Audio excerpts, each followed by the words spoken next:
सोने चांदीचे दर नियंत्रणात येताना दिसत नाहीत। 24 मार्च 2025 ते 26 मार्च 2025 दरम्यान सलग 3 दिवस सोन्याचे दर कमी झाल्यानं ग्राहकांना दिलासा मिळाला होता। परंतु गुढीपाडव्याच्या एक दिवसापूर्वी सोने चांदीच्या दरानं ग्राहकांचं टेन्शन वाढवलं आहे। नागपुरातील सराफा बाजारात 20 मार्च 2025 रोजी सोन्याचे दर प्रति 10 ग्राम 24 कॅरेटसाठी 89,200 रुपये होते, तर दर आजपर्यंतचे विक्रमी दर आहेत। त्यानंतर दरात घट वा वाढ नोंदवली जात आहे। सोमवारी म्हणजे 24 मार्च 2025 रोजी सोन्याच्या दरात किंचित घट झाली होती। त्यानंतर 25 मार्च 2025 आणि 26 मार्च 2025लाही सोन्याच्या दरात सलग 3 दिवस घट झाली।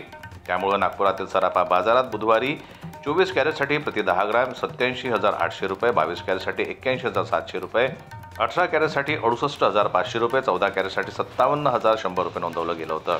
दरम्यान नागपुरातील सराफा बाजारात गुढीपाडव्याच्या एक दिवसापूर्वी शनिवारी सोन्याचे दर 24 कॅरेटसाठी प्रति 10 ग्राम 89,700 रुपये, 22 कॅरेटसाठी 83,400 रुपये, 18 कॅरेटसाठी 70,000 रुपये, 14 कॅरेटसाठी 58,300 रुपये नोंदवलं गेलं। त्यामुळे नागपुरात 26 मार्च 2025 रोजीच्या तुलनेत 29 मार्च 2025 रोजी सोन्याचे दर 24 कॅरेटसाठी प्रति 10 ग्राम 1,900 रुपये, 18 कॅरेटसाठी 1,700 रुपये, 14 कॅरेटसाठी 1,500 रुपये, 14 कॅरेटसाठी 1,200 रुपयांनी वाढल्याचं दिसत आहे।